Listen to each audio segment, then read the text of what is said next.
Beneath the Tangerine Trees, Chapter 1. Mid-November on Jeju Island hovered in a gorgeous in-between. Autumn's warmth hadn't quite faded. Winter's chill hadn't quite arrived. The mornings lingered with golden light and a tender hush.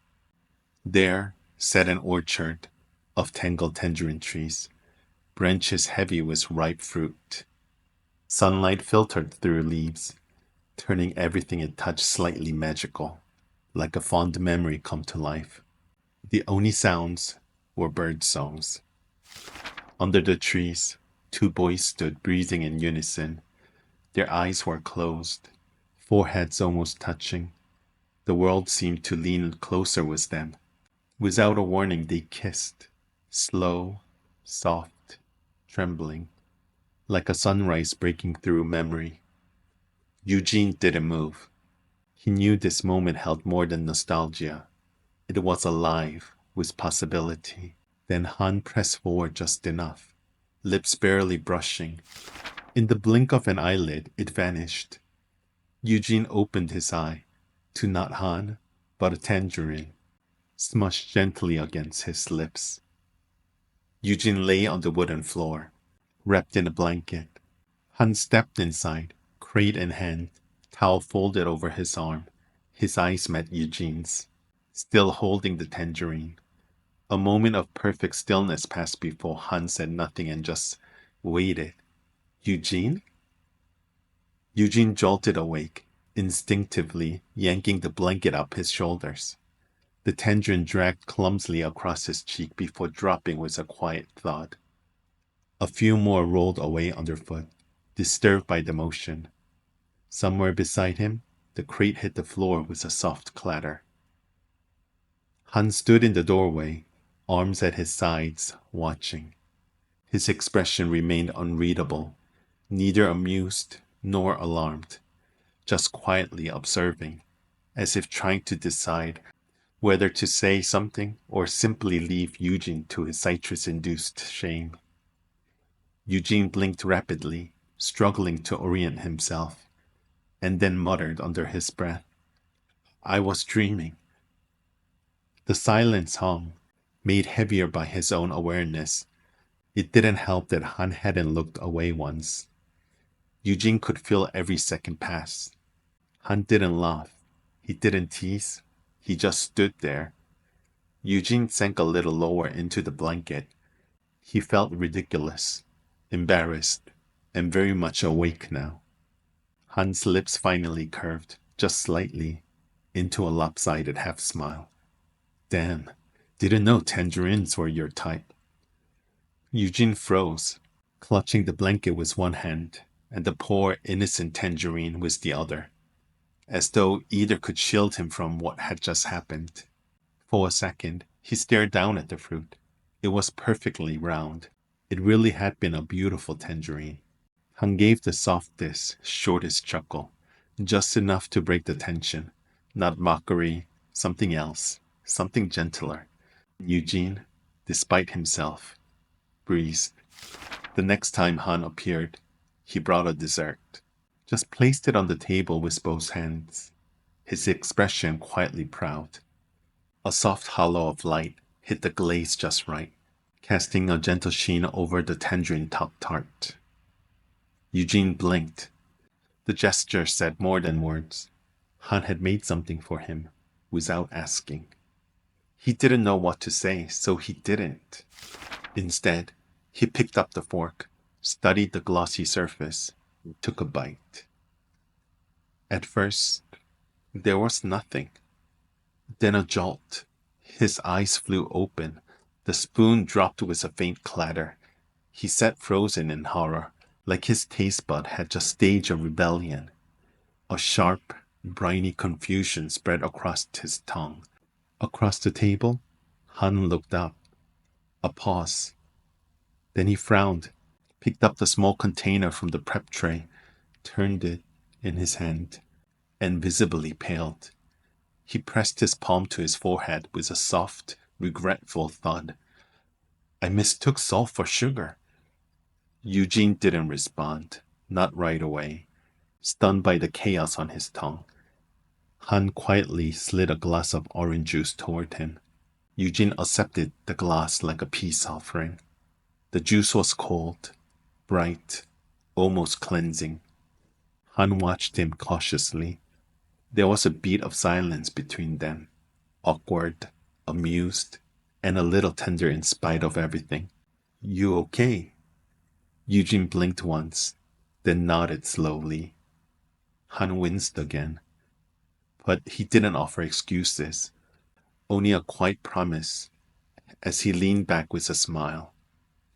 I'll make it sweeter next time.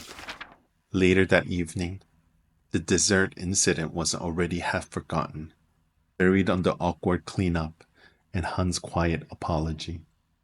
Eugene lay stiffly under one blanket, determined to sleep. But the tangerine wasn't the only surprise of the day. The room was barely wide enough to hold them. A pair of floor beds, two bodies, no space in between, and too much lingering awkwardness from the earlier salt catastrophe to argue about sleeping arrangements. So there they lay, parallel, close, separate in theory, but not in practice. Then, barely a whisper of movement, something brushed against Eugene's foot. A toe. Han's. Just a small nudge under the edge of the blankets. No real contact. No weight, but enough. Eugene's breast caught. He stayed still. Couldn't help it. The air thickened, not with meaning, but with accidental tension. Beside him, Han was still, probably asleep, breathing slow, unaware of the minor panic now overtaking the foot he touched. Eugene tried to shift slightly, to create space, but the bedding were too close. Every small adjustment risked more contact. Then, without warning, Han shifted again, half rolling in his sleep. His arm draped across the narrow gap, not over Eugene, not quite, just resting beside him, a hair breadth away. No one spoke of it the next morning, but the silence between them carried new weight. Not heavy, not romantic, just dense. Something had changed. Not much, just enough to notice, and enough to ignore. Eugene stood among the trees, half focused, a tangerine in one hand. Sunlight dappled through the leaves. The orchard smelled sweet and earthy, like something alive and ripening. Then, something hit his shoulder. He flinched. A curl of tangerine peel slid down his shirt and landed at his feet. He turned. Han stood a few paces away, chewing casually, hands sticky with citrus. No apology, just a faint smirk, the kind that hovered between teasing and harmless mischief. For a moment, Eugene stared. Then he reacted. Without thinking, without breath, he grabbed the tangerine from the crate beside him and hurled it straight at Han's chest. Han froze mid-chew. Juice splattered across his shirt. Bits of pulp clung to his chin. For one perfect second, the orchard felt completely silent. Eugene's arm hung limp at his side. His face betrayed nothing. His soul had already left his body. Han blinked once, then calmly wiped his face with the back of his hand. A breeze rustled through the leaves. Neither of them laughed, not yet, but Eugene's lips twitched. Then Han's did too. It wasn't just citrus that had broken. Something else has cracked open between them. Something warmer. The orchard held its breath. And from between the trees, a single tangerine rolled gently to a stop near Han's foot. He looked down. Then, without breaking eye contact, he bent to pick it up. Weighed in his palm, rolled it once between his fingers, and hurled it back. Direct hit. Eugene staggered half a step, clutching his shirt in theatrical disbelief. The orchard fell still, as if the trees were watching. Han shrugged, and in that ridiculous silence, whatever it was had officially begun. Days passed. They kept to their routines, sorting crates, sharing shade, pretending neither had ever weaponized the tangerine. Things were civil, which was fine, until Han brought out dessert again, with confidence. It was mid-afternoon when Han placed a plate on the courtyard table. No dramatic reveal, just quiet confidence. Eugene sat across from him, fork already lifted by a habit. The dessert was small, delicate, carefully plated. A citrus glaze caught the light. Eugene took a bite, then paused. Fork still raised, chew frozen in mid-motion, eyes narrowing slightly, not in judgment, but in dawning confusion. He swallowed slowly, then reached off-screen and returned holding a Jeju tangerine. He placed the tangerine beside the dessert. Silent accusation. No words, just that. Han blinked, still smiling. Then the silence broke. You used orange. A beat. You dumb fool. And you call yourself a pâtissier? He tapped the tangerine lightly against the side of the plate. Not hard, just enough to make a point. Han looked from the fruit to Eugene and back again, like he'd been caught in some unspoken culinary betrayal. No one laughed. That evening, the kitchen was quieter. No desserts, no dramatic notes. But when Eugene walked out of the orchard an hour later, Han was there, packing crates. And on the step beside him, someone had left a tangerine. Not just any tangerine. A Jeju tangerine. Bright, perfectly round. A tiny heart drawn on the peel in pen. Han looked at it for a long time before picking it up. And Han stood with the tangerine in his hand, unsure if he'd just been forgiven or invited to try again. Days blurred again. Then one morning, Eugene found something. It wasn't just dessert. It felt intentional. And the note? No salt, no orange. This was the third attempt, and maybe the most sincere. He sat down, lifted the cloth, and found the citrus dessert. Glossy, layered, delicate. He picked up the fork and took a bite. The dessert was light, sweet, and balanced. And for the first time, perfect. Eugene sat still, fork in hand, smile tugging at the corner of his mouth. Not because of the dessert, but because this time, Han had gotten it right. 2 days passed. And then, on a morning warm enough to feel like a spring was cheating its way into late autumn, Eugene found himself holding the base of a wooden ladder. The ladder wasn't stable, not really. But Han didn't seem concerned. He was already near the top, reaching confidently toward Tangerine that swayed just out of arm's length. Eugene stood below, gripping the sides of the ladder, more for something to do than for support. His eyes flicked upwards. They stayed there a beat too long. The light broke through the trees, scattering gold across Han's shirt, his hair, the fruit above him. Everything about the moment felt too quiet. Then it broke. Han reached just a bit too far. A branch shifted. The ladder wobbled. He let go to catch the fruit. The ladder tipped. Eugene moved without thinking. There was no time to shout, no time to step back. Just a soft thud. Han landed against him, chest to chest. The impact was light, but their faces were close, too close. Lips brushed. Not on purpose, not even entirely aligned, but enough. Both froze.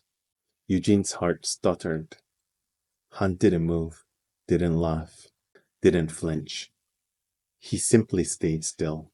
A long second passed. Then they tipped sideways and collapsed into the grass. Not speaking, shoulders barely touching. Eugene stared straight up, color rising in his cheeks. Han remained exactly where he landed, like nothing unusual had happened. Minutes passed in silence.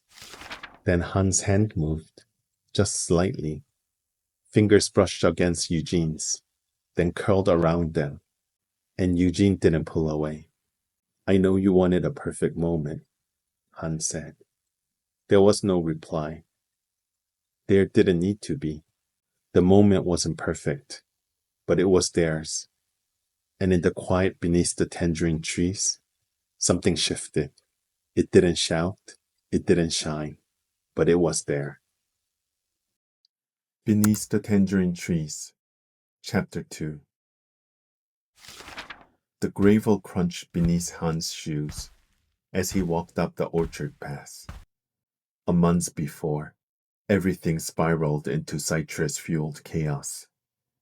It had started like this, quiet, simple, or so he thought.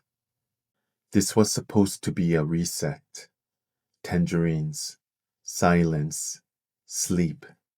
No mess, no people, no complications. The orchard spread out in rows of tangled trees, heavy with fruit. Golden light filtered through the branches, making everything look softer than it probably deserved. For a moment, Han let himself believe it. Maybe he found a place where he could just be. Then he saw him. The boy moved through the trees like he belonged there, crate resting easy against one hip. His sweater matched the orchard's glow, orange, soft, worn at the edges. The light caught the curve of his cheek, the loose fall of his hair, the set of his mouth. Han slowed without meaning to. This is where it all started. Before Han could think of anything to say, the boy glanced up, noticed him, and spoke like they already had a conversation. "That's your room," he said, tipping his head toward the farmhouse. "We'll be sharing." And just like that, he turned back to his crate. Han blinked after him. Wait, sharing? He dragged his suitcase the last few meters to the house. The weight of the situation suddenly felt heavier than his bag. Inside, the house smelled like old wood and sunlight. The floor creaked under Han's steps. Everything felt too quiet, except for the distant clink of the crate being set down somewhere outside. He pushed open the door to what was apparently their room. 2 floor beds, rolled blankets, a low table against the far wall. The window let in a soft, slanted light, catching the dust that floated lazily in the air. Han stood in the doorway, taking it in. Rustic charm, he thought, more like my spine's worst enemy. The door creaked again behind him. The boy, Eugene apparently, walked in like it was nothing, setting his crate down without a word. He knelt by one of the floor beds, folding a blanket with a quick, practiced hands. "Hope you don't snore," Eugene said, not even glancing up. Han stared. That's it? No hi? No handshake? Did he even look at me properly? Outside, a tangerine dropped softly to the ground, as if in agreement. Han set down his suitcase, more carefully than it deserved. Quiet escape, he thought again, hollow with dread. The room didn't get better, the longer he stared at it. The bedding looked thin, the floor looked hard. The low table seemed to exist, solely to mock his expectations of furniture. Spine's worst enemy, he thought again, watching Eugene move efficiently, folding, setting down, adjusting. When Eugene finally left the room, probably to put the crate away or finish some other task, Han stayed where he was, staring at the floor beds, like they might rearrange themselves if he waited long enough. A shower might help, or at least buy him a few minutes to figure out how he was going to survive this setup. He crossed to the bathroom door, hand reaching for the wooden knob, and froze at the sound of water running inside.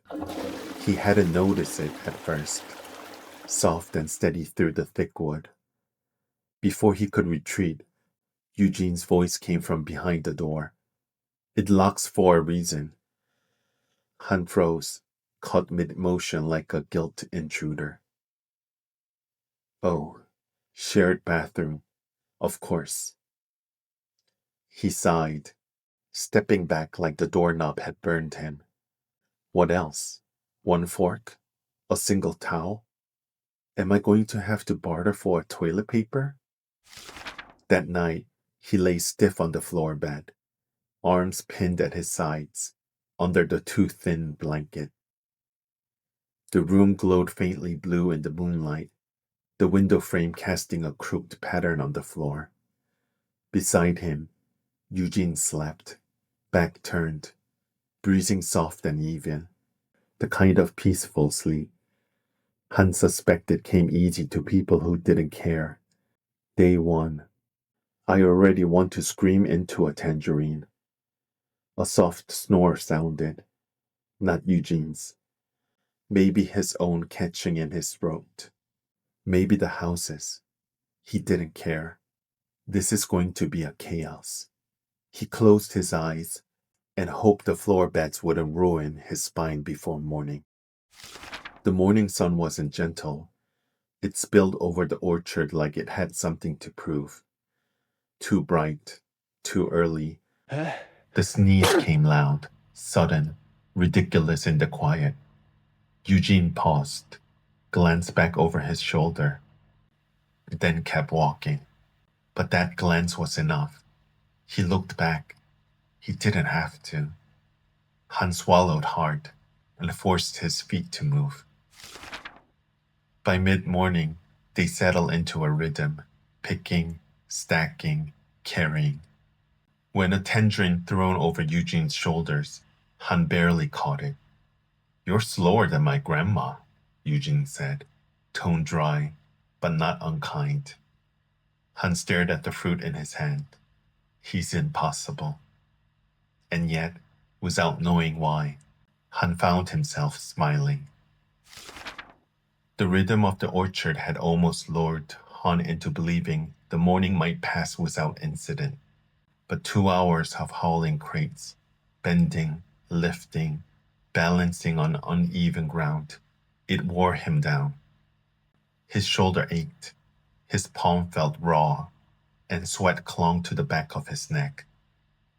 The sun climbed higher, relentless. The crate dug into Han's hands, heavier with each step. The pass dipped just enough to throw off his balance. The dirt felt loose under his boots. He adjusted his grip and tried to steady his breathing. Slippery shoes. The hill is out to get me. The crate tilted. His heart jumped. Tangerines shifted inside, a soft chorus of hollow knocks. The crate tipped. Gravity won.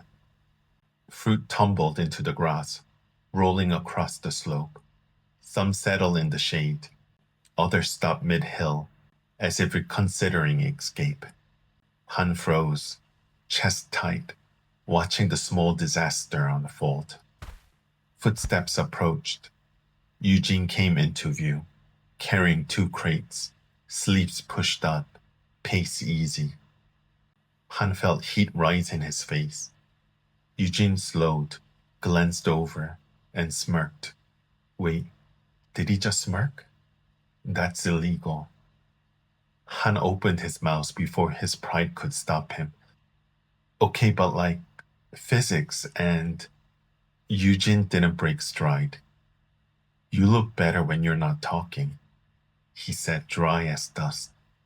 Han stood there, halfway between insulted and rattled. His pulse raced in a way that had nothing to do with the crate. Eugene set his crates down and started gathering the scattered tangerines. Han watched, stunned at the shift. He's helping. No sass, no smirk. He's probably saving it for later. Han crouched beside him, collecting fruit. The quiet between them felt strangely easy. When they finished, Eugene stood, grabbed his crates, and left without a word. The house had gone quiet in the way only an old farmhouse could. Every creak of the floor, every shift of wood felt louder in the stillness of early afternoon. Han wiped a hand across his face. Sweat and orchard dust clung to his skin. His arms ached. His legs felt like they'd walked twice the distance they had. He reached for his towel and froze. It was damp. Han held it up between two fingers, like it might confess its betrayal. This was dry this morning. A muscle in his jaw twitched. You gotta be kidding me. Of course he used my towel. Why wouldn't he? Boundaries don't exist in this hellhouse. He grabbed the towel and headed down the hall, irritation sharpening his steps. He pushed the door open and froze. The room was hazed with steam, but what he saw was clear. Eugene stood near the sink, skin wet, completely bare. Water traced his spine, glinted along his back and hip. Han's gaze dropped before he could stop it. Those tangerines are damn nice. The words escaped before thoughts could catch them. Eugene whipped around, eyes wide, caught between fury and shock. What? Han scrambled back, nearly slipping, and slammed the door shut. Back against the door, Han's chest heaved. The towel felt useless in his hands. Why did I say that?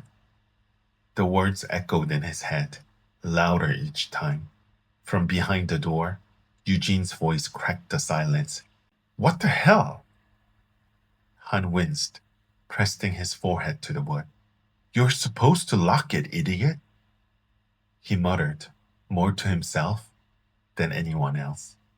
He stayed there, frozen, heart pounding, caught between running and sinking straight through the floor. The breeze rustled the orchard leaves. The memory of the shower incident clung between the walls. Well, maybe not for Han. His phone was propped against his knee.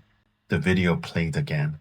A baker's hand moved slow and sure, smoothing caramel glaze over a citrus tart. Han's breast caught. His thumb hovered near the scrub bar. And then, he felt it, the weight of another gaze. Han didn't look up right away, but he knew.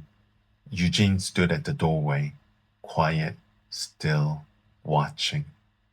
By the time Han glanced up, it was too late. Eugene leaned against the frame, arms crossed, hair dry now. His eyes flicked from Han's face to the screen. Han froze, thumb mid-air. Eugene stepped closer, head tilting slightly as he looked at the paused frame, the perfect caramel glaze glinting in the light. You always pause at the caramel part, Eugene said, voice dry, but not unkind. Eugene straightened and nodded toward the kitchen, his voice softened.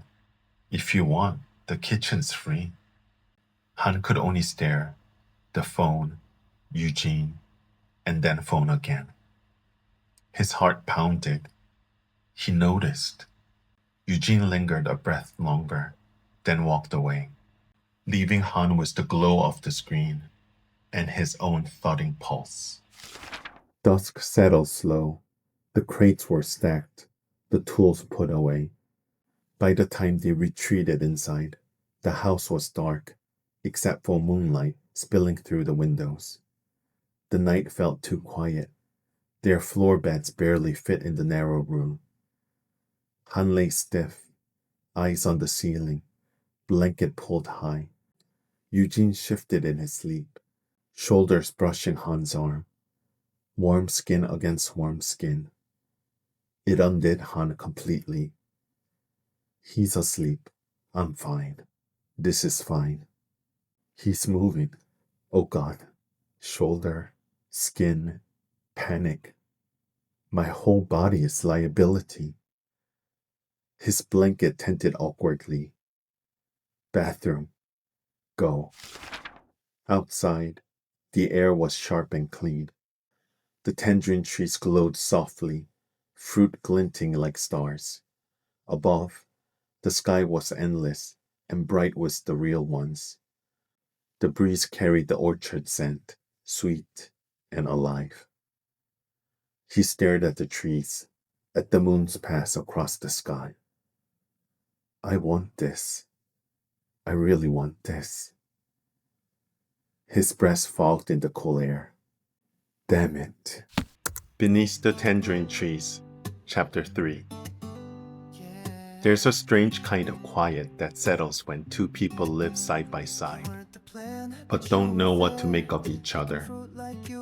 In the orchard, days pass in routine, crates, meals, shared space. Conversations stay shallow. Silence stretch longer than they should.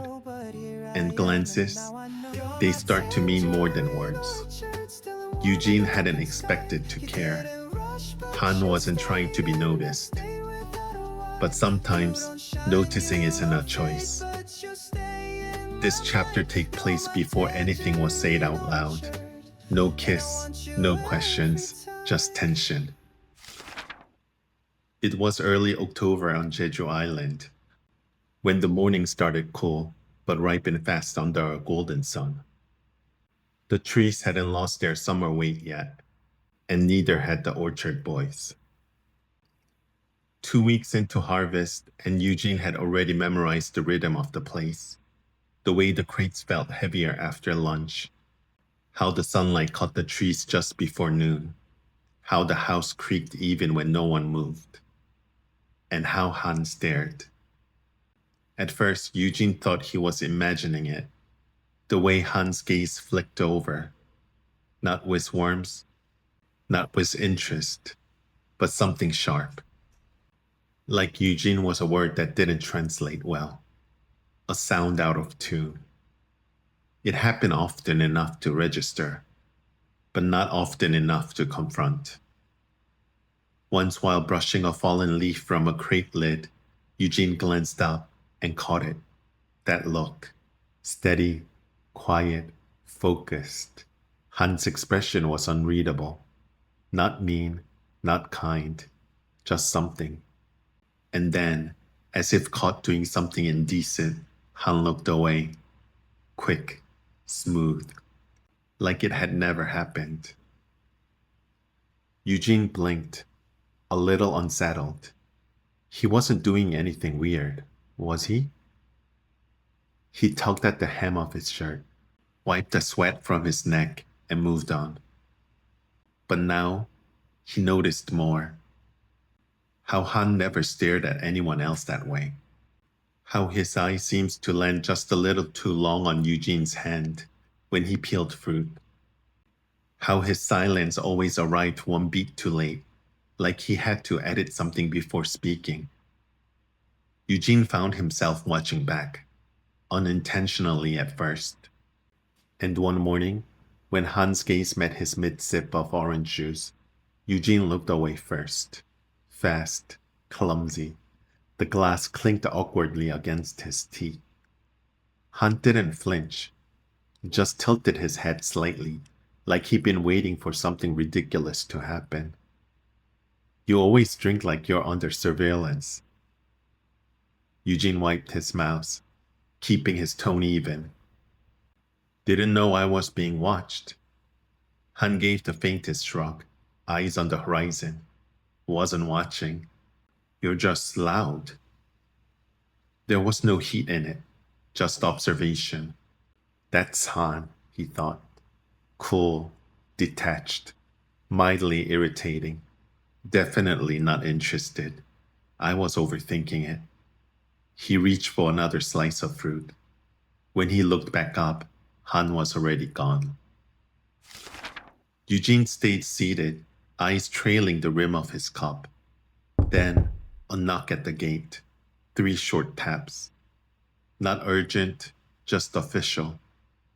He opened the gate to the mailman's familiar silhouette. A nod, a brown envelope, a quiet goodbye. The seal on the front was easy to recognize, too easy. He didn't open it right away. He walked inside, sat at the table, let it sit in front of him. Eventually, he opened it. One page, clean folds, clear ink. Mandatory Army duty. 3 months from now. Report by midwinter. No surprise, no drama, just facts. Still, it hit harder than expected. Not because he didn't know it was coming, but because now, here in this place, it felt suddenly real. The letter sat on the table, his hand sat beside it. He stared down at both. 2 years, he thought. 2 years of mornings without orchard breeze, without Jeju soil in his nails. He folded the paper once, then again. Outside, the back door slammed. Eugene, what are you doing in there? Building a shrine? We got crates waiting. Eugene didn't answer. The sound of approaching boots. He slid the letter into his lap. The kitchen door opened. Han stood in the doorway. If you're hiding from the sun, I'm not dragging your body up that hill. Then Han saw the paper and Eugene's face. Something shifted, just slightly. What's that? Eugene didn't look up right away. Call-up notice. Mandatory army duty. A pause. 3 months.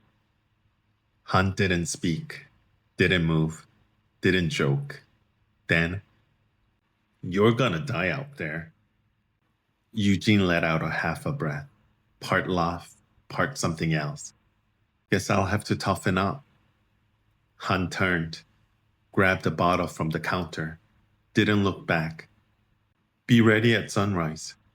We start running. The door creaked shut behind him. Eugene sat alone, the paper still warm from his hands.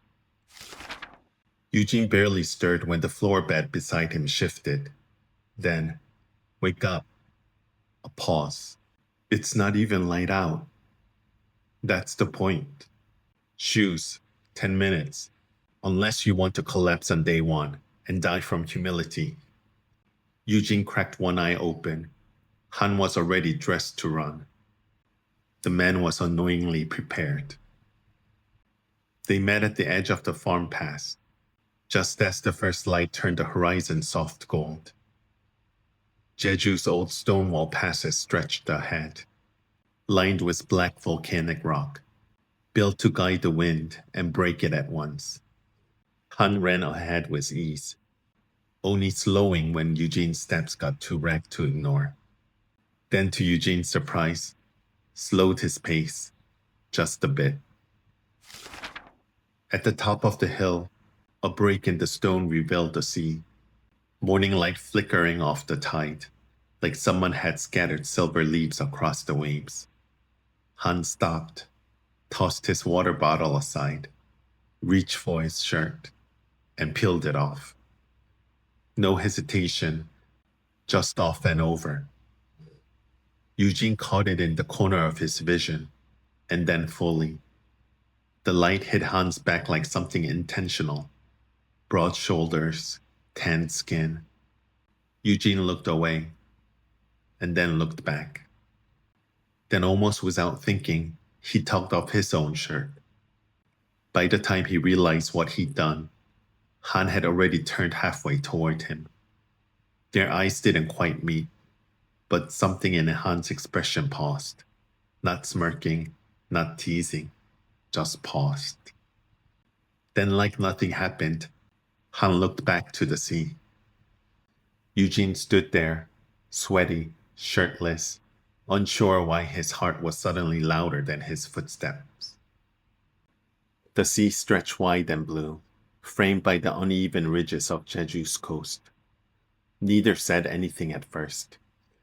Eugene bent forward, hands on his knees, lungs burning.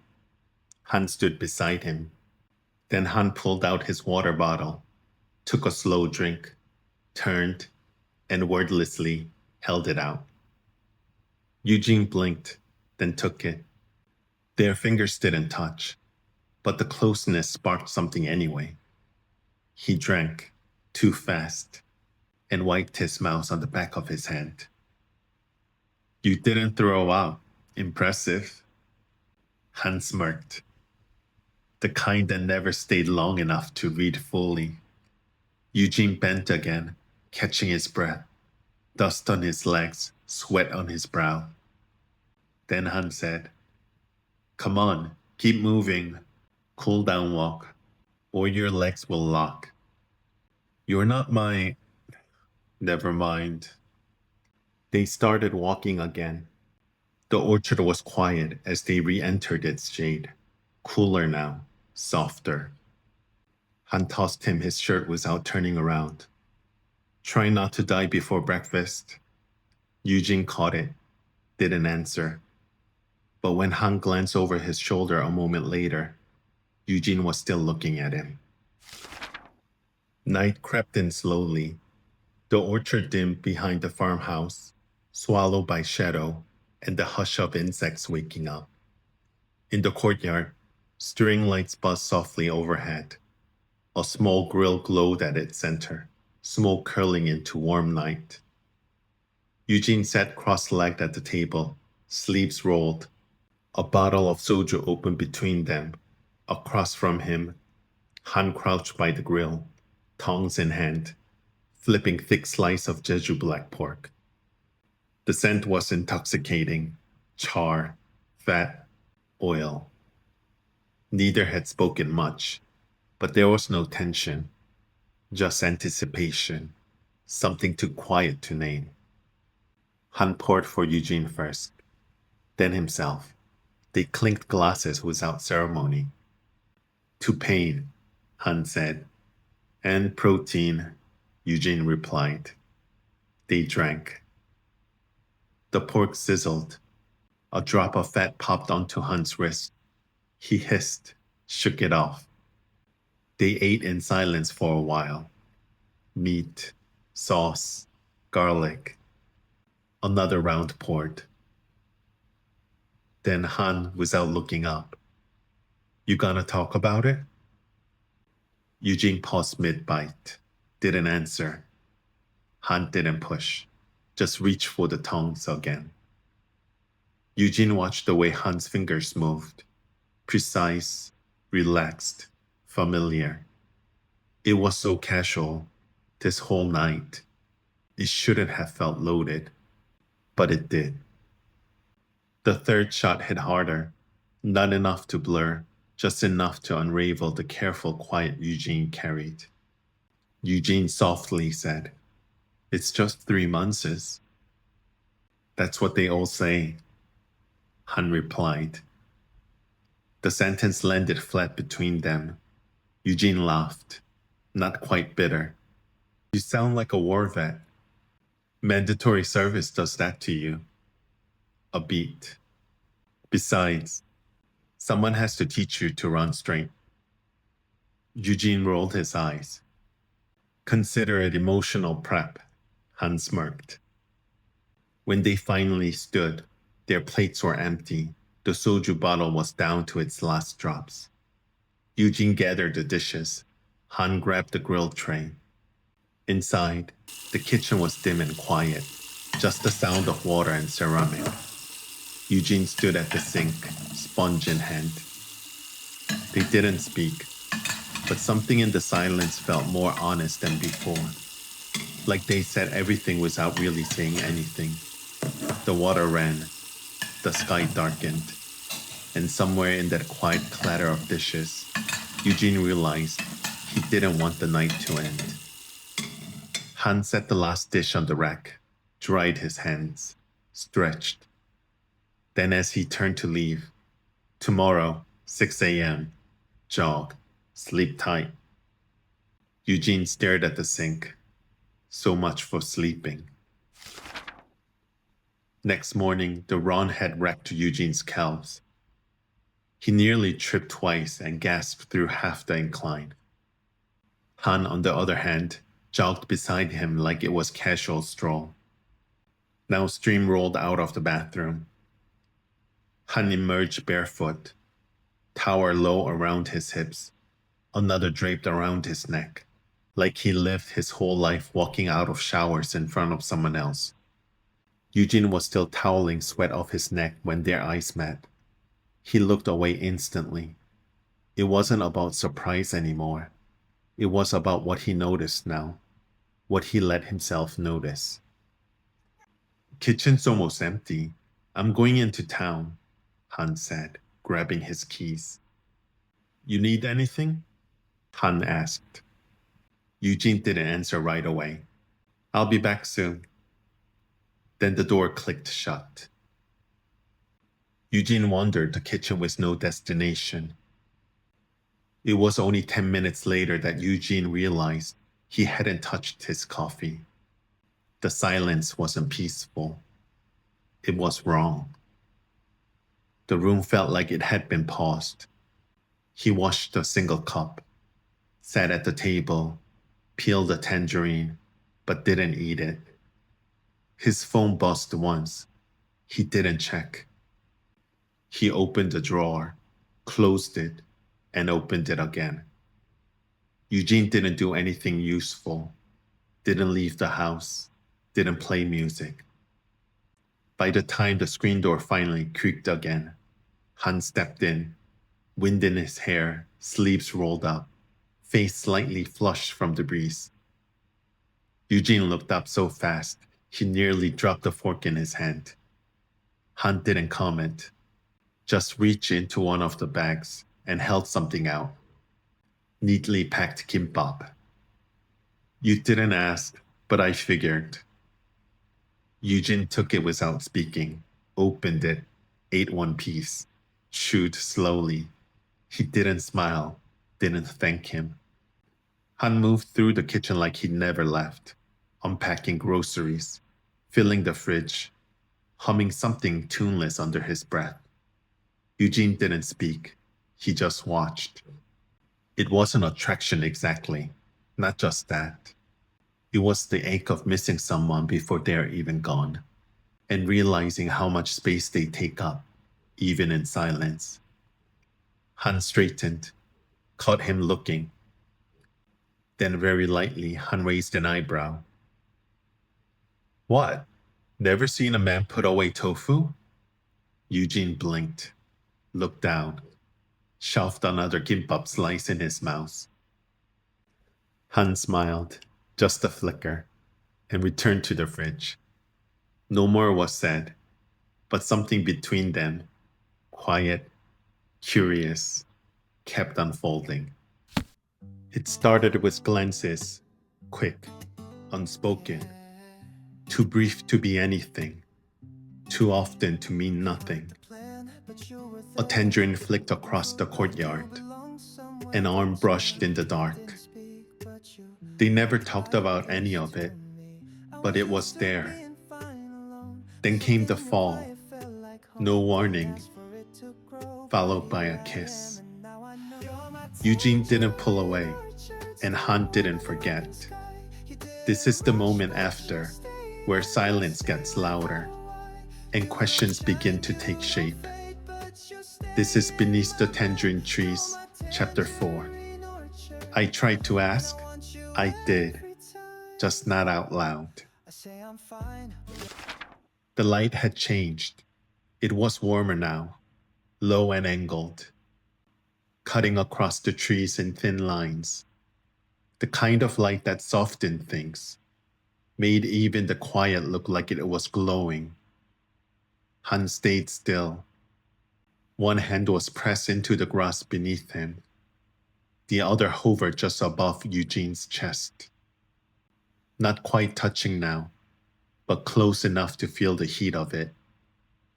He hadn't meant to land that way, hadn't planned any of it. But his mouth, it had found Eugene's, and Eugene hadn't stopped him.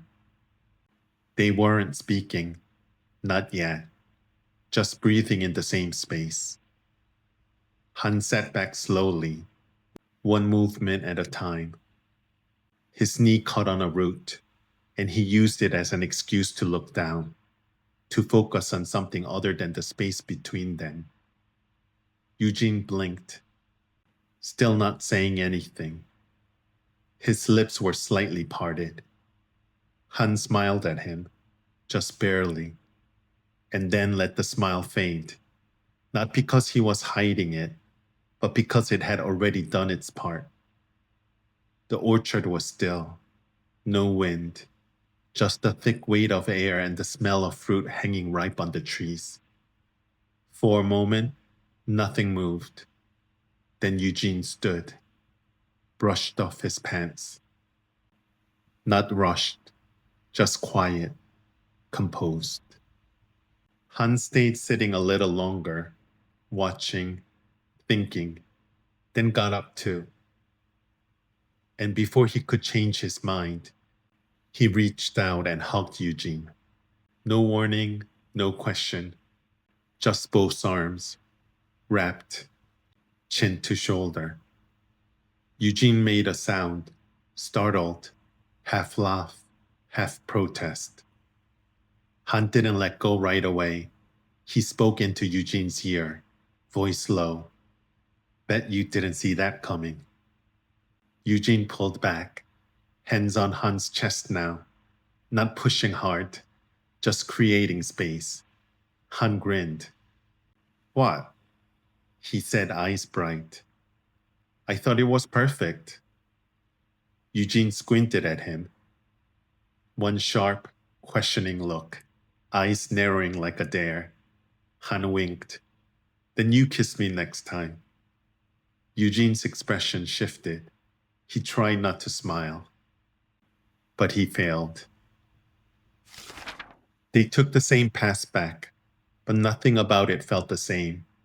The trees stood taller somehow, their shadows longer, their branches fuller. Even the air was different, warmer, closer, as if the space between leaves and skin had narrowed. They didn't talk, they didn't need to. Each step felt like it belonged to a moment just before a thought, and neither wanted to be the one to break it. Han walked half a pace slower, not falling behind, just matching, adjusting. His eyes flicked to Eugene's hand, once, then again. It moved easily at his side, fingers curling and loosening with each step. The kind of swing that invited, but didn't ask. Han didn't take it. He just let the thought linger between one breath and the next. They passed a stretch of trees where the ground dipped slightly, a familiar bend. Earlier, they rushed through it, laughing, pretending to race. Now, their steps quieted. Somewhere a bird called once, then stopped. A few leaves trembled above them. The crates were gone, only flattened grass remained, and a single tangerine peel, half curled like a coma. Eugene didn't look at it. He was looking forward, not far, not fixed, just forward.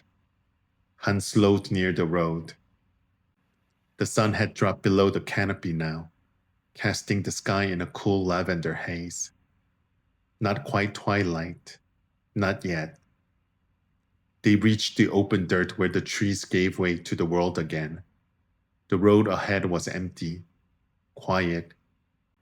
Even the wind had softened. Han turned slightly and asked, You want to go to the beach tomorrow? No answers right away. Then Eugene replied, Sounds good. And a half smile, quick and crooked, before it disappeared. Their arms brushed, a subtle press, not firm, not fleeting. No reaction, no pulling away. The silence between them wasn't heavy, it was full, like something had landed, and neither of them wanted to set it down just yet. The morning air had shifted, warmer, less shy. The kind of morning that hummed with something unspoken, like even the trees knew where the day was heading. Han had been up for a while. He checked the sun twice, refilled his water bottle. He lingered outside the bathroom door, leaned against the wall, then tapped lightly.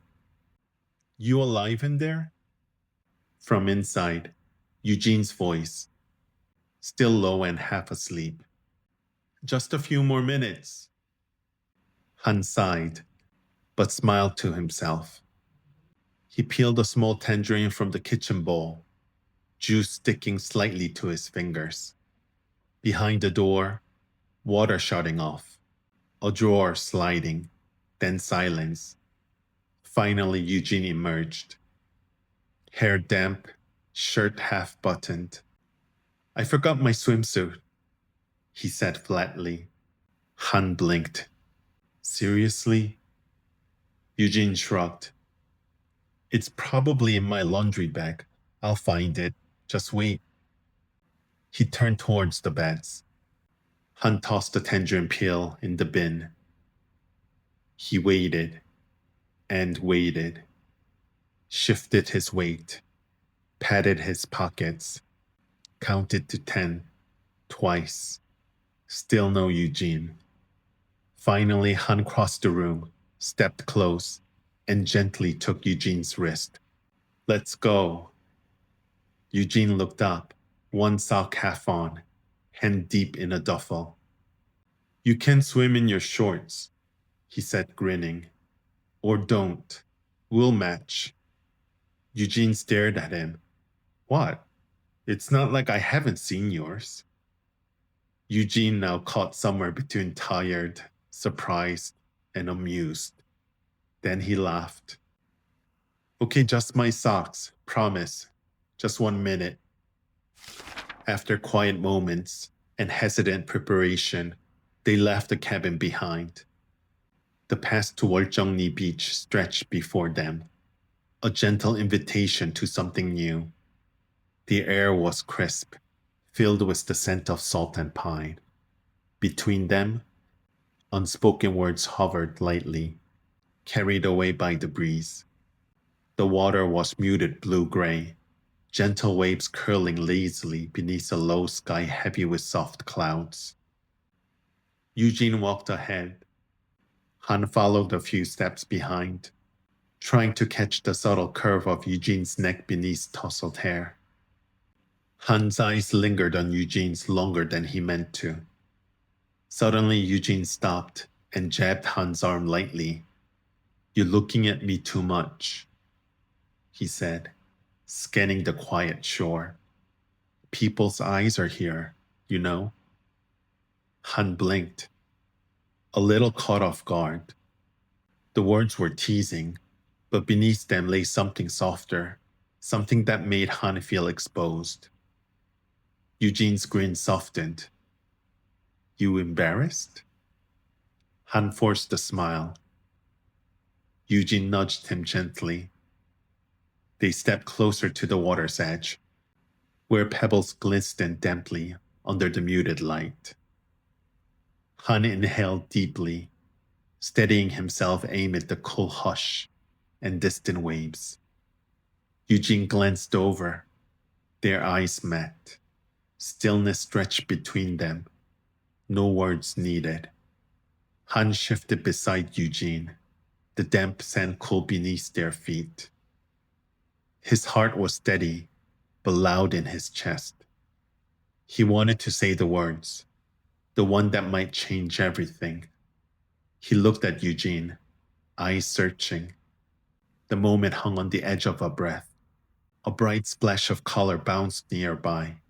A beach ball slipped from a child's grasp and rolled toward them.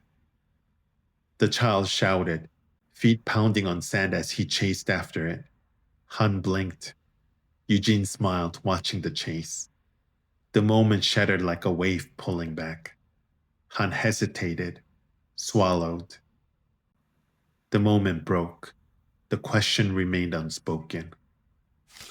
Near the edge of the shore, they slipped into a small beachside eatery, wooden table warmed by salt air and countless meals.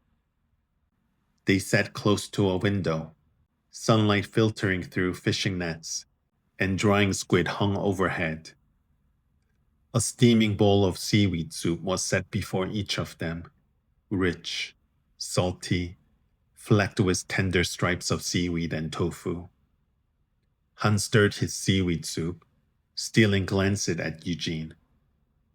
The words were there, just beneath the surface.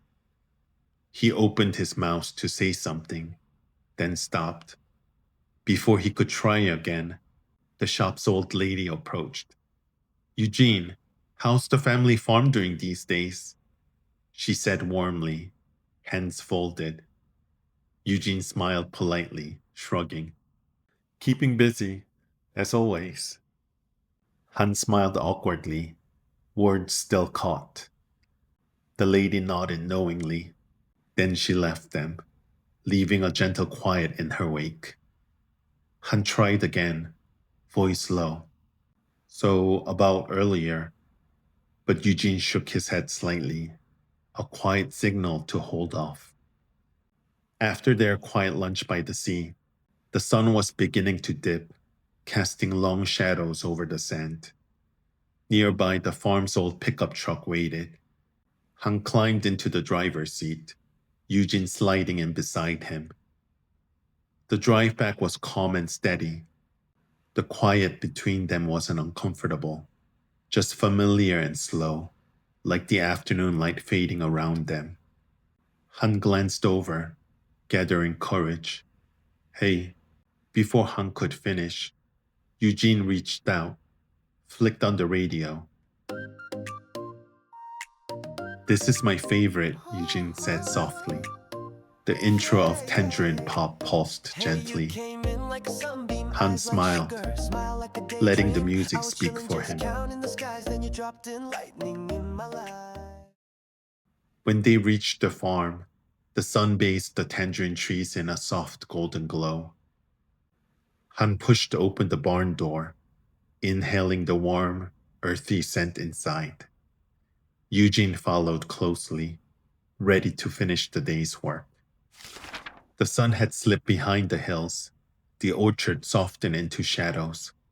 Han kicked off his shoes by the door. Eugene followed quietly, settling near the bed.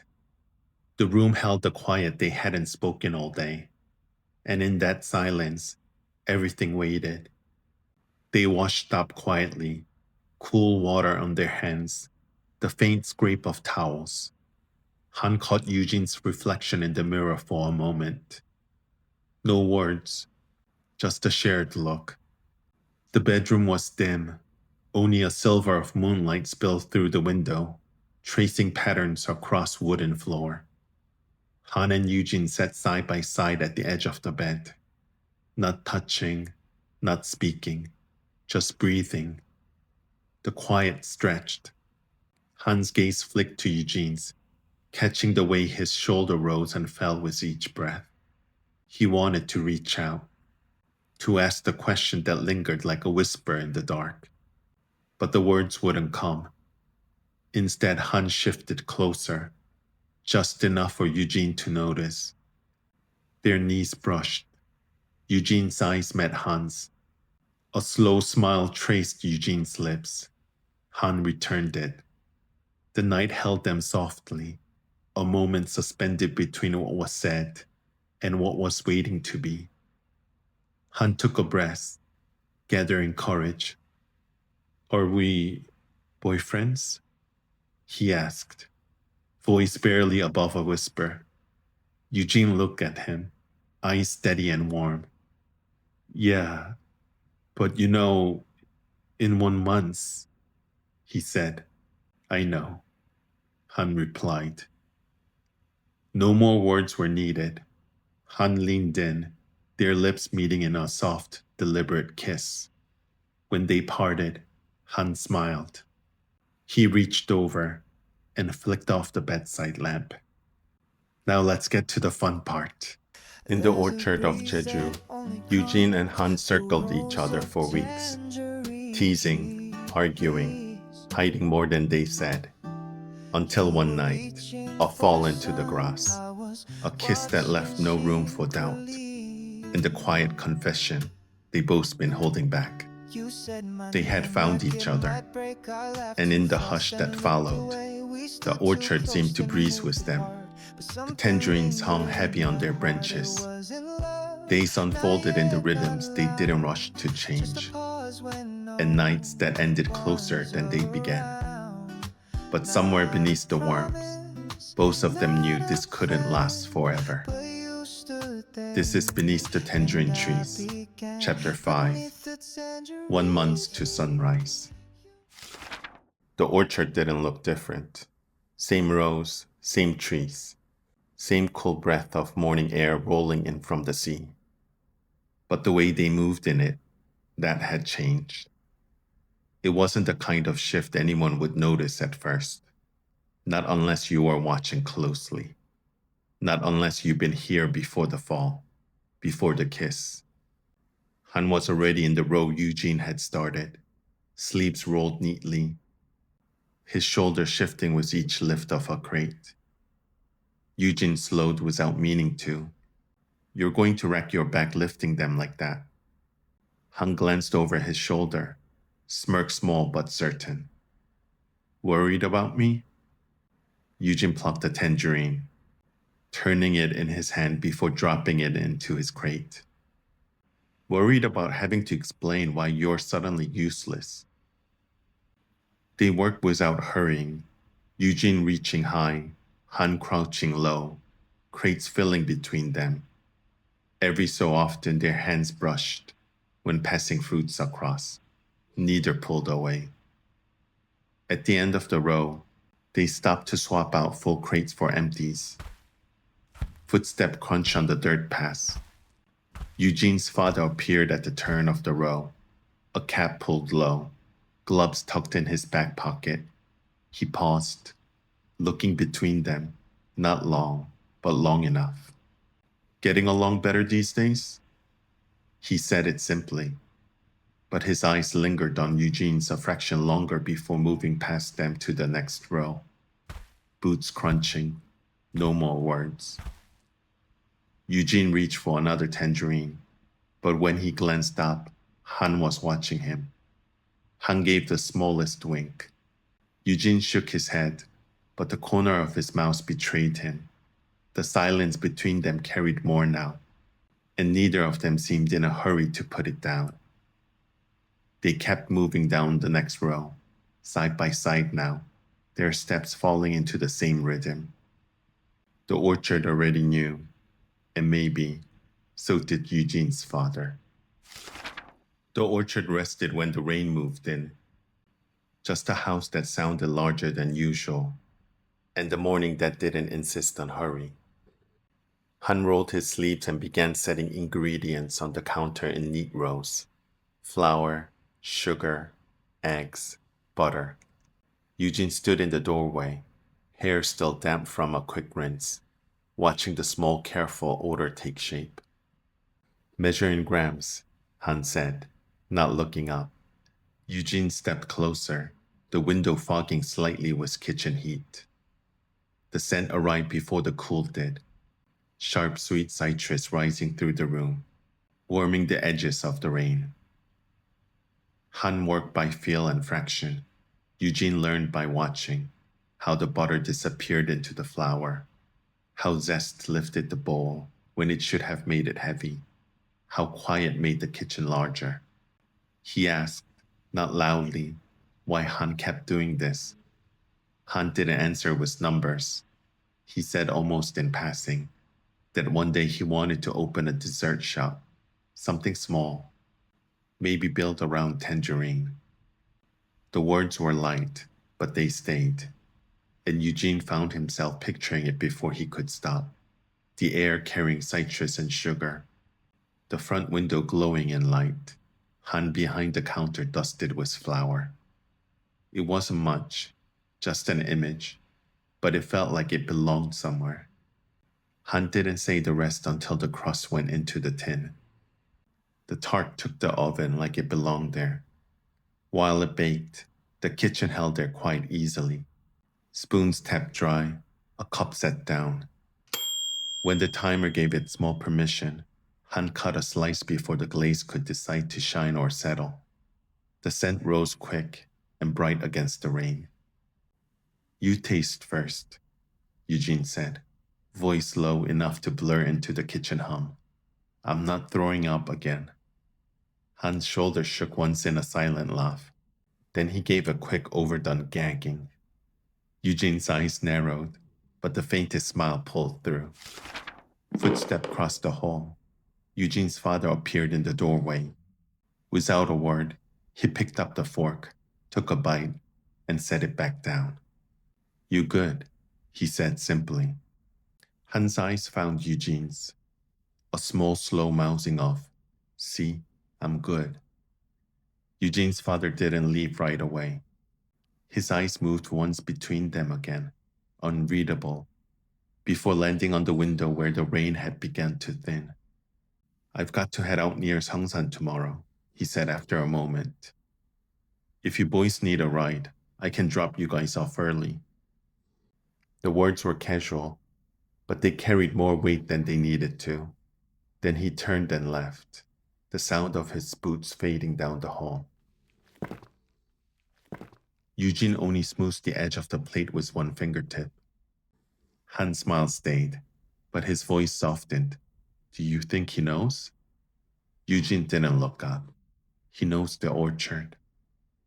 Outside, the rain softened. Inside, the kitchen kept its warmth, a little longer than it needed to. Next early morning, the world outside was still somewhere between night and day. Eugene's father was already behind the wheel, a thermos balanced against his knee. Han slid into the back seat with a quiet, "Morning." Eugene took the passenger side. Eugene's father glanced once in the mirror, then back to the road. By the time they reached the eastern side of the island, the air had changed. They stepped out into the cold, their breaths moving ahead of them. Tourists came for the sunrise. Fishermen came to read the weather from its shadow. This morning, it was just theirs. "I'll be back in 2 hours," Eugene's father said, and drove off without waiting for an answer. They stood for a moment, watching the taillights fade into the curve of the road. Then Han tilted his head toward the rise. "Well," he said, voice low and amused, "you wanted a date." Eugene didn't answer, but the corner of his mouth gave him away. The climb began slow, the sea falling in and out of view between the railings. Every turn brought a wider reach of horizon. Han moved easily, stopping only when Eugene slowed, nearly saying, "Hurry," but somehow setting a pace that kept them together. By the time they reached the top, the light had found them, warm against chilled skin. Han stood a little ahead, his hair lifting in the wind, the early sun pulling gold out of his profile. Eugene watched him longer than the view. "I only have less than a month now." Han didn't turn, but his shoulders shifted, the kind of movement that wasn't from the wind. "I know," he said quietly. Then after a beat that might have been a held breath, 23 days. The number sat between them like something placed carefully on the rail, not heavy enough to break it, not light enough to ignore. Eugene let out a short, dry breath that wasn't quite a laugh. "You counted?" Han finally looked over, eyes steady in the light. "I started counting the day you got the letter." Neither of them moved to close the space, but the air between did something different now. Tighter, warmer, the kind that made leaving harder to imagine. They stayed there until the sun climbed higher, until the boats below had turned from silhouettes to color, until the quiet felt like it had said what it needed to. On the way down, they passed a small group just starting their climb. bright jackets, cameras ready, the kind of early ambition tourists wore. Han nodded to them, then glanced at Eugene. Funny thing, he said. Some people come here just once, like it's a box to check. And you? Eugene asked. I think you come here when you wanted to remember something. Eugene looked ahead at the trail, the sunlight pulling gold out of the wet railings. 23 days is a lot of time, Han said. We could make a lot of memories. Eugene's mouth curved. Then we better start. That night, the house had the kind of silence that remembers the day, but doesn't repeat it. Eugene sat at the desk, chair angled half toward the bed. A book rested face down across his thigh, spine tilted like it might slip if he forgot about it. A tangerine sat near his elbow, skin dull now, but still holding something of the morning's warmth. On the floor bed, Han lay crosswise, head toward the foot, quilt twisted under his shoulder, one knee bent, his heel hooked lightly over the mattress. His hand reached for the nightstand drawer, sliding it open with the careful sound of not waking anyone. From it, he pulled a folded scrap of paper and a pencil. Then he started writing, one word, a pause. We should make a list, Han said, for all the things we can do before you go. The pencil kept moving, small block letters filling uneven lines. Jog every morning, kiss before sleep, bake once more before the season ends, see the lonely rock, learn to make each other's favorite drink, one day without our phones, get lost on purpose, eat something neither of us can pronounce. Eugene leaned an arm on the desk. Maybe check out nearby dessert shops? You could study them. Han looked up, a quiet thank you in his eyes, but shook his head. That's for my list. This, he tapped the paper, is for yours. The next lines curved toward mischief. Shower together. Sleep in until noon at least once. Make a tart at midnight and eat the whole thing. Dance in the kitchen with no music. Swap shirts for a day. By the time Han set the pencil down, the list had shifted from tidy columns to a little cluster of thoughts. He printed one last line in a thicker strokes. Make love. 2 firm underlines. Then in small letters just below, tonight. He glanced out from the page, the pencil still resting between his fingers. His gaze met Eugene's, holding just a moment longer than necessary, the kind of look that carried its own dare. A faint tilt of his head. And Han said, every day? Eugene's hand moved without thinking, flicking the nearest pillow across the short distance. It landed against Han's shoulder with a soft thud. Han's grin widened. The pencil moved again, adding 3 quick words under the last line, much as we can. Eugene shook his head, but the small crease at the corner of his mouth gave him away. Neither of them reached for the paper again. The list stayed where it was. Han shifted first, pushing himself upright, the quilt folding in soft waves behind him. He didn't rush, just crossed the short space until Eugene had no reason to stay seated. When Eugene stood, the chair turned a fraction more toward the desk, as if covering for them. The list lost its place on the bed, slipping down to the floor. The words waited there, folded in the night. They had circled each other for weeks. Glances, brushes, silence that said more than words ever did. Until one fall into the grass, a kiss they couldn't take back, and the late night list that dared to make the days count. 23 days left. Not enough to hold forever, but enough to hold now. This chapter is the sound of crossing things off. Morning jogs and midnight tarts, shirts swapped, laughter spilling into the orchard, Small rebellions made sweeter because time is short. And then, the scissors. The haircut every boy dreads. The one that makes leaving real. Between jokes and quiet breaths. The truth cut closer than either of them planned. This is Beneath the Tangerine Trees, Chapter 6. The List Lived. The list began at first light, before the orchard woke, before the fruit caught the sun. The path was cool, still wet with last night's rain, and the mist clung long along the rows. Han moved easily, shoulders loose, pace certain, like the ground itself belonged to his steps.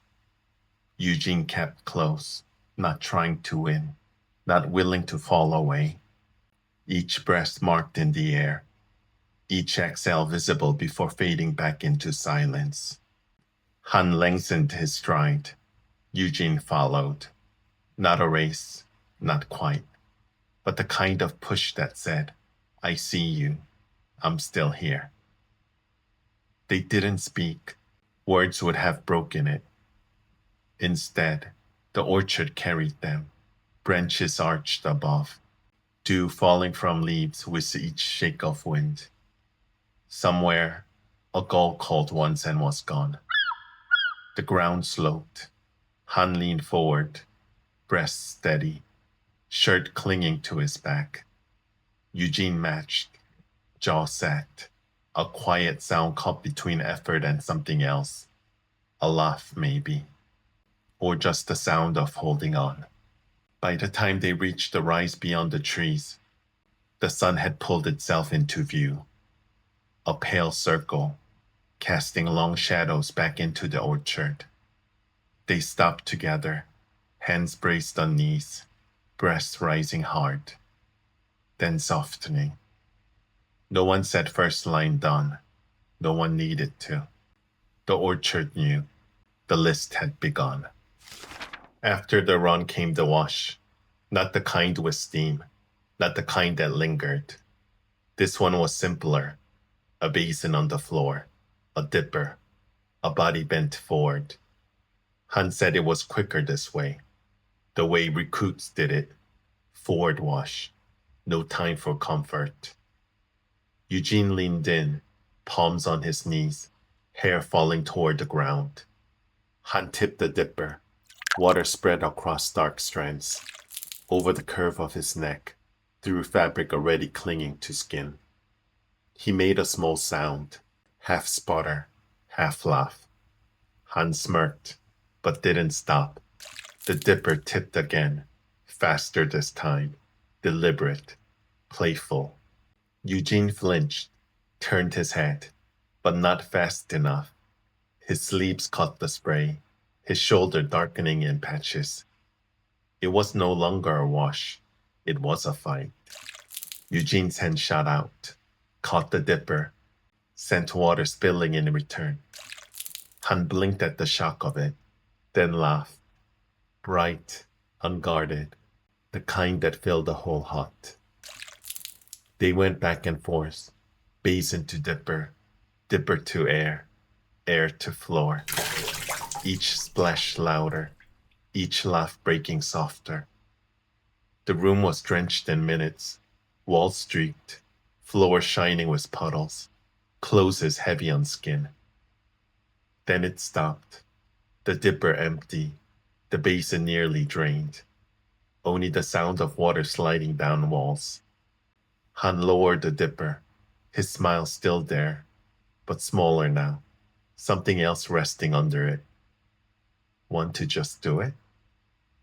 Eugene lifted his head, hair plastered across his face, drops tracing the line of his jaw. His eyes met Han's. No words, no refusal. Only the shift of silence, pulling them closer than any splash had. The game had burned itself out.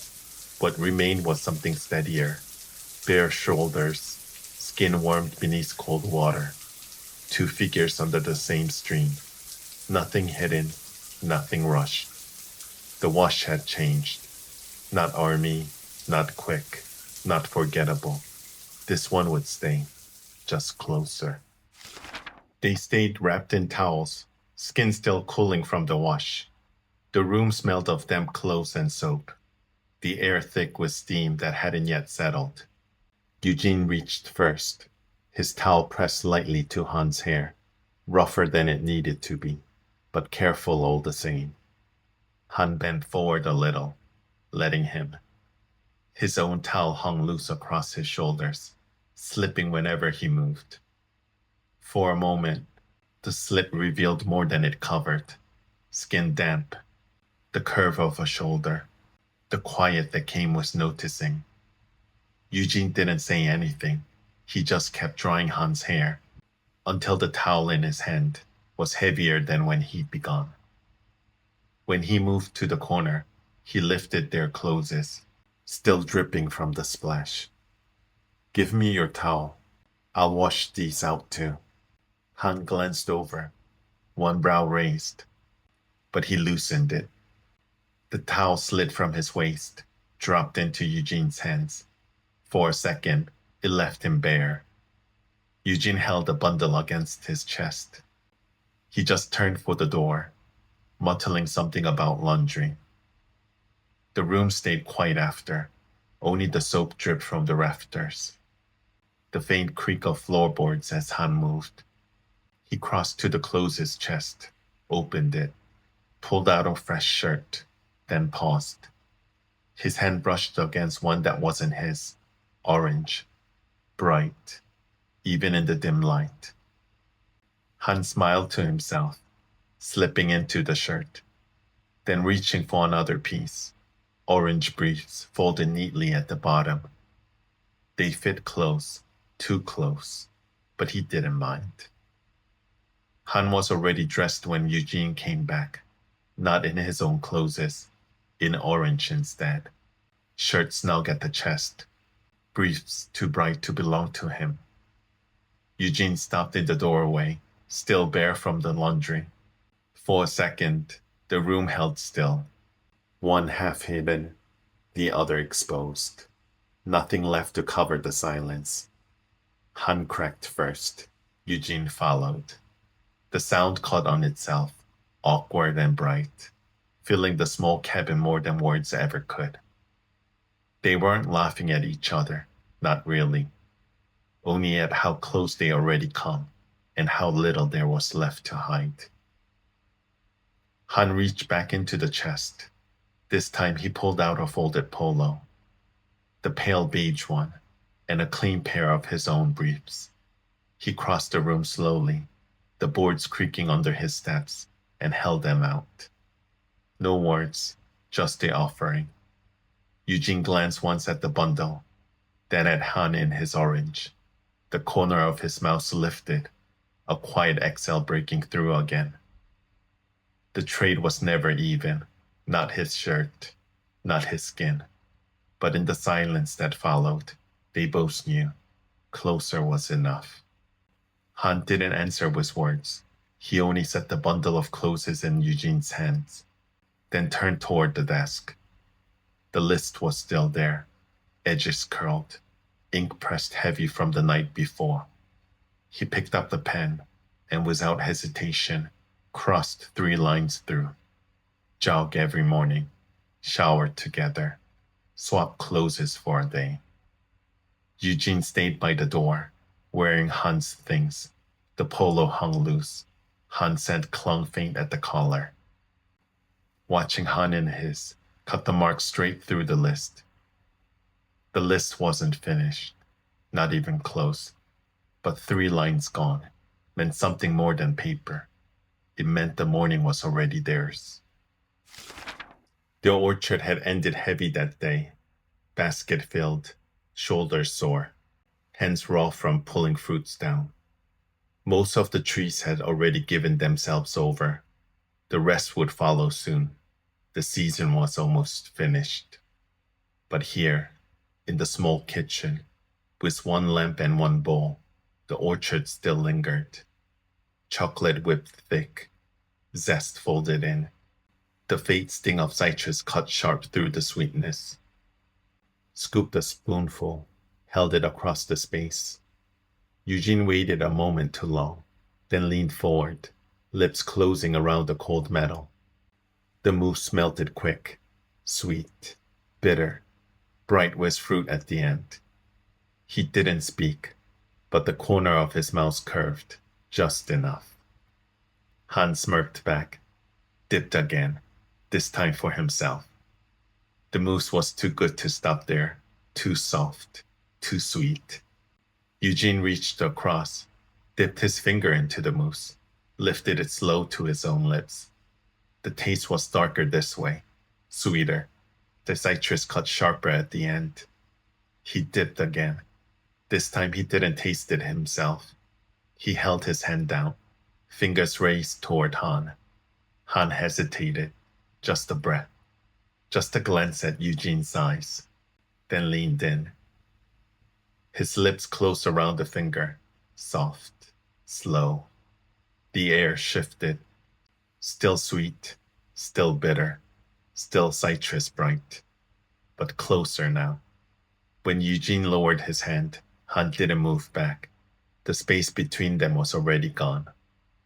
What began as sweetness turned heavier, a kiss that deepened, slow, unrushed, but certain. The mousse would melt, it wouldn't last. But this would stay. The days had slipped away. What had been weeks was only days now. Barely a week left. The orchard thinning. The list thinning with it. The stool sat in the yard. Han held the scissors. Eugene lowered himself. Hands caught too tight in his lap. Eyes fixed on the ground. He had faced the orchard heat. He had carried baskets until his arms gave out.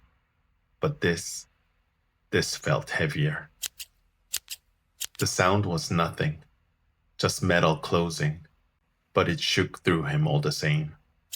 Another snip, another strand, each one lighter on his head, heavier in his chest.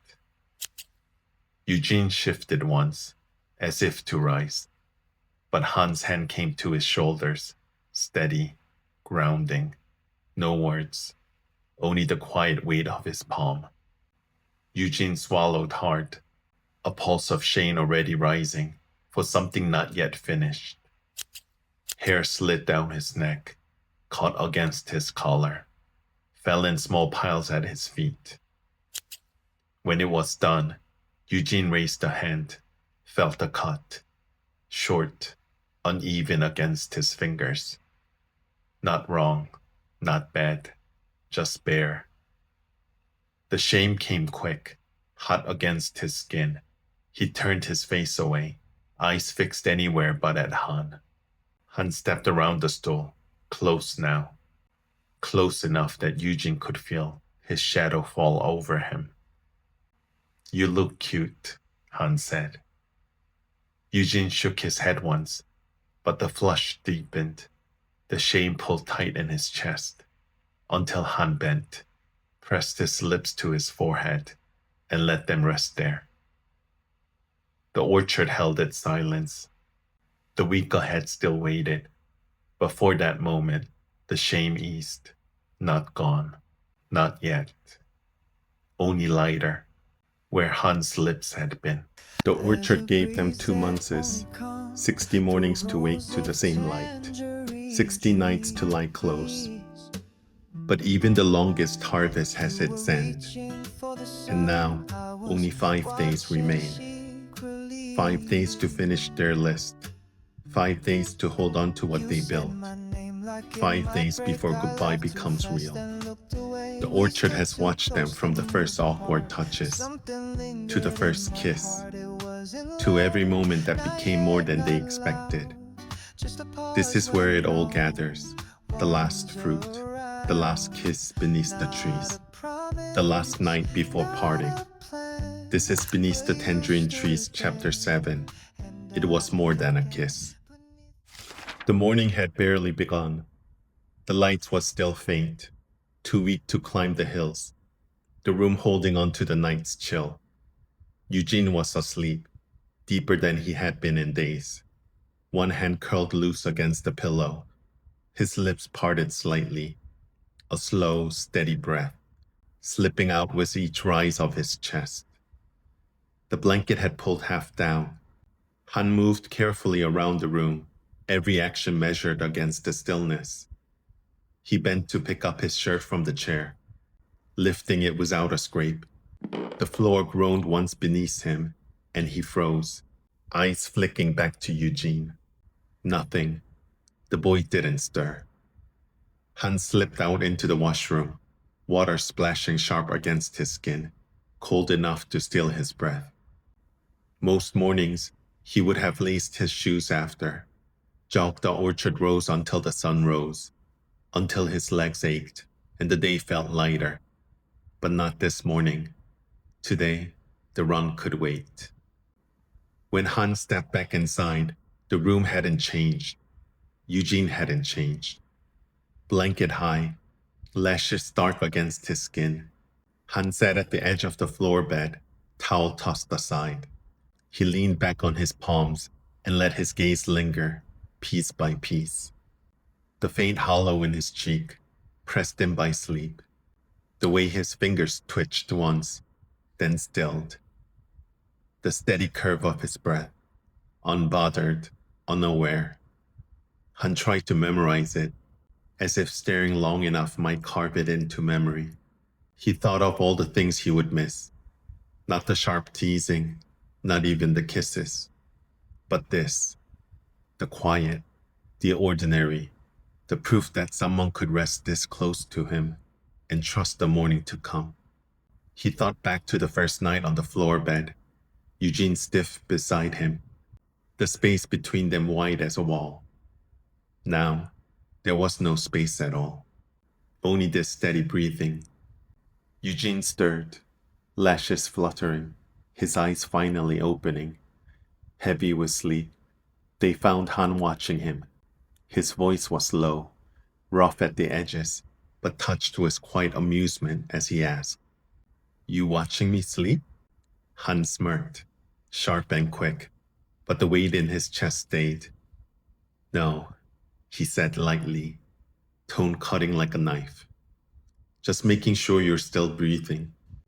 Eugene gave a small laugh, muffled as he turned onto his side. Han let the smirk fade, but his eyes didn't move away. For a moment, they only looked at each other. No words, no sound but the orchard outside, as if even the leaves were waiting. The orchard carried its rhythm as it always had. Branches swayed, insects hummed in their hidden places. The scent of peel and earth hung warm in the air, but their movements slowed. Not lazy, not distracted, just slower, as if neither of them wanted to work to end. A crate sat open at Han's feet, half filled. He leaned against it, rolling a tangerine in his hand, thumb pressing against the skin until the oils clung to him. When he grew restless, he tossed it into the air, caught it with a slap of palm. Up again, down again. The rhythm steady, almost careless. Across from him, Eugene stacked fruit into neat rows. He worked slowly, with care, wiping dirt from each one, pausing longer than necessary, as if the act itself might buy them more time. When he straightened, his eyes shifted toward the counter at the edge of the house. The list was there, folded, creased, edges softened from weeks of being opened and closed. The ink had blurred where their fingers had smudged it. Words written in uneven lines, some bold, some faint. They had made it in laughter, scribbling down moments they thought might never happen, daring themselves to fill it. Now most of it was marked through. Eating fruit straight from the branch, baking until the kitchen filled with sugar and peel, staying up until dawn, whispering words they couldn't remember in the morning. And the word kiss, written more than once, each mark bolder than the last, as though repetition could pin it to memory. Han caught the fruit again and tossed it higher this time, grinning at his own carelessness. "Looks like we're nearly perfect students," he said, his tone sharp, a grin flickering across his mouth. Almost the whole list done.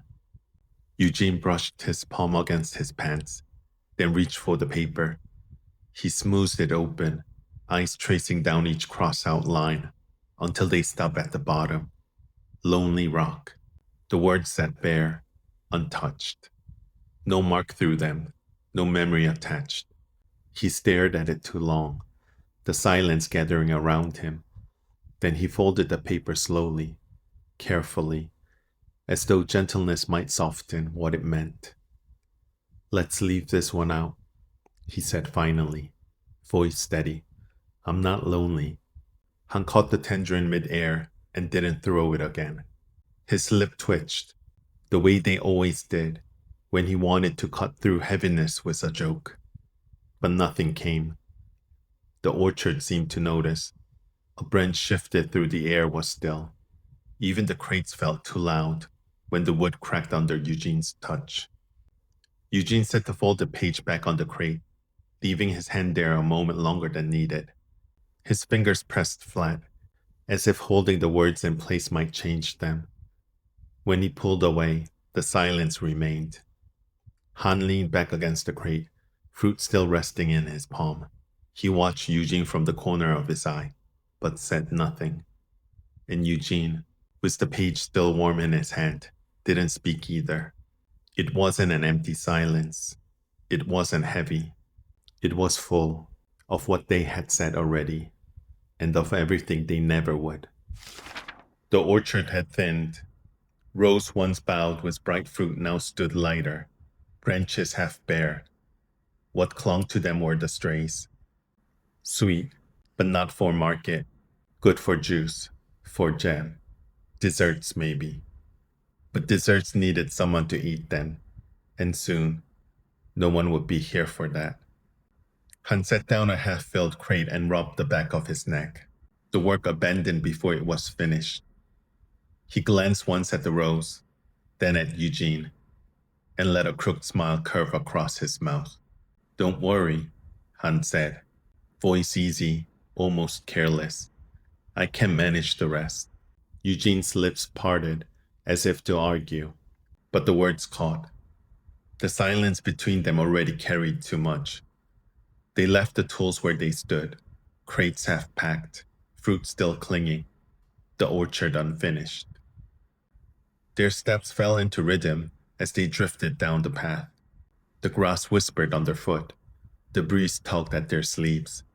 The scent of citrus hung heavy, sharp, and sweet. Neither spoke. Neither needed to.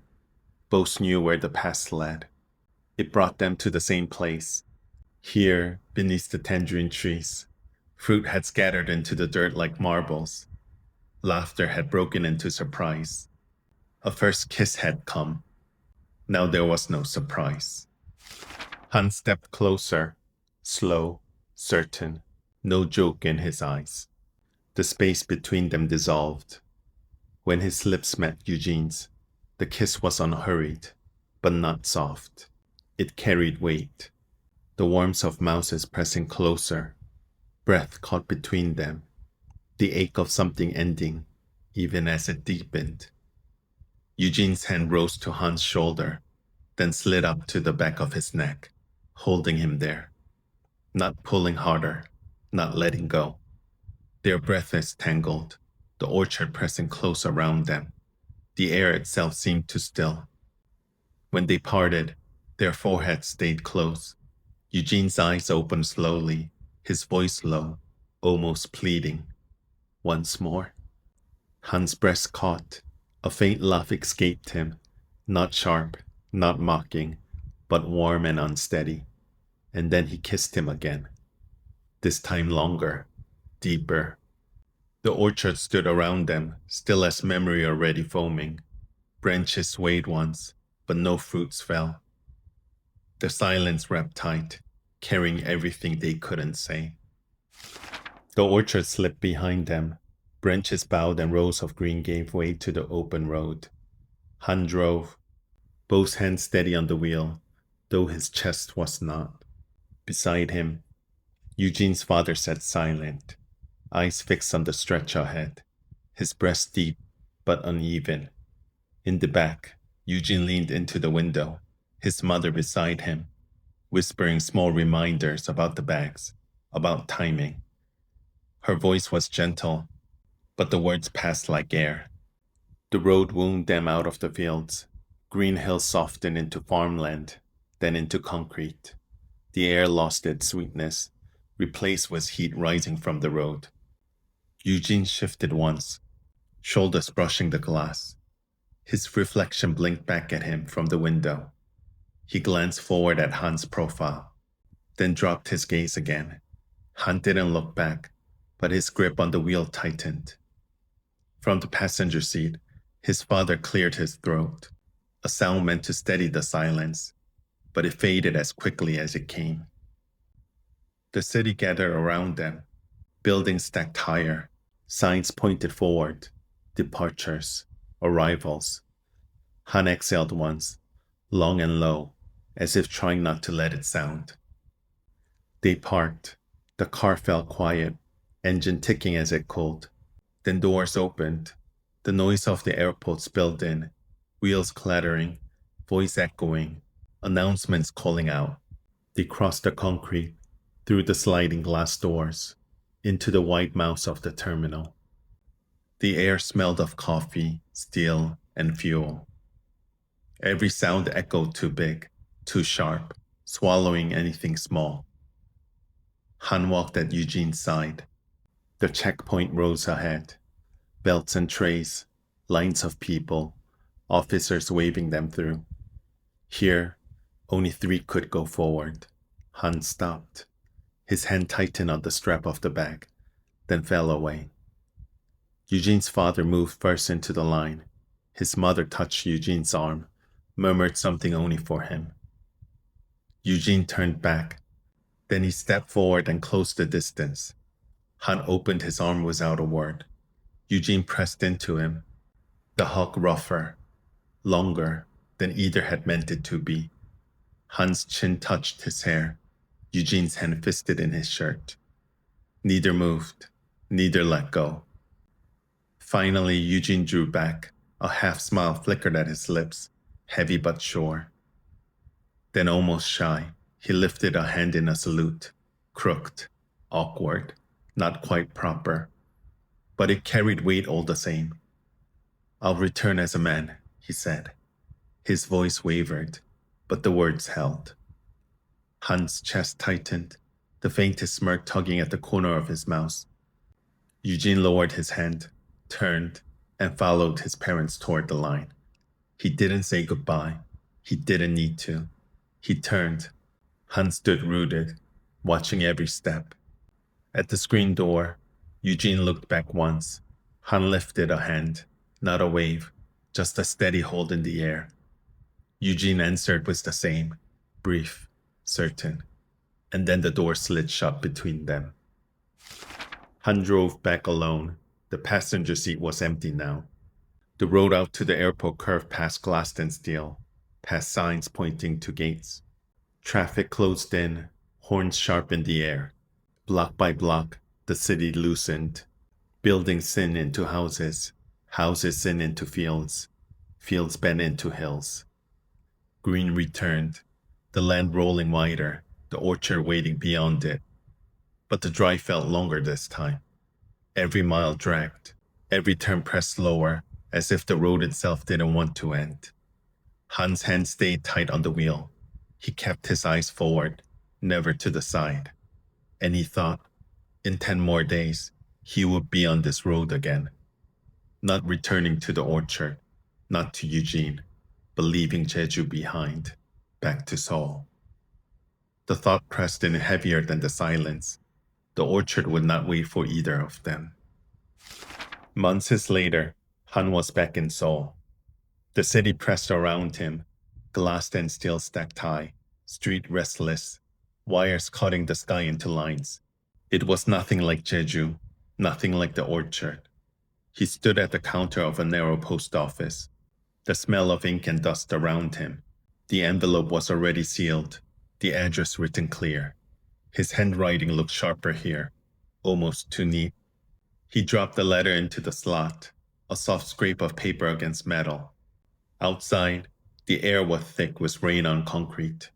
Han carried a folder under his arm, rent papers, cost sheets, list with numbers and names. He walked quickly, eyes forward, until he reached the narrow door he had claimed. The shop wasn't much yet. At the center lay one page, edges curled from being touched too often. A hand-drawn sign with 4 words, "Beneath the tangerine trees." Han traced the letter with his thumb, not to smudge them, but to ground them, to make the idea feel real beneath his skin. He sat down, the city noise muffled into a low hum outside the glass. Opening a notebook, he flipped through pages filled with receipts, supplier contacts, rent calculations. But at the top of the current page, written darker than anything else, one line anchored everything: "Fruit from Eugene's orchard." He closed the notebook, set the pen aside, and leaned back in the chair. The shop was still empty, but it was enough to keep moving forward, enough to wait. 3 months had passed. Training camp was behind Eugene. Now he was posted, a rhythm of army life pressed into every hour. Drills, orders, shouts cutting through the air. He was still getting used to it, the weight of the uniform, the way the days stacked without pause. But when they ran, he was less breathless than the others. The orchard rows had trained him. The jog was Han carving strength into his legs, air into his chest. He had hated them once. Now he carried them like a secret advantage. On his bunk, Eugene unfolded a letter. The handwriting was sharp, familiar. Han's voice seemed to rise from the page as he read, and for a moment, the barracks wall felt farther away. A small smile tugged at him. He folded the letter closed. Then Eugene set the letter aside, leaned back, and closed his eyes.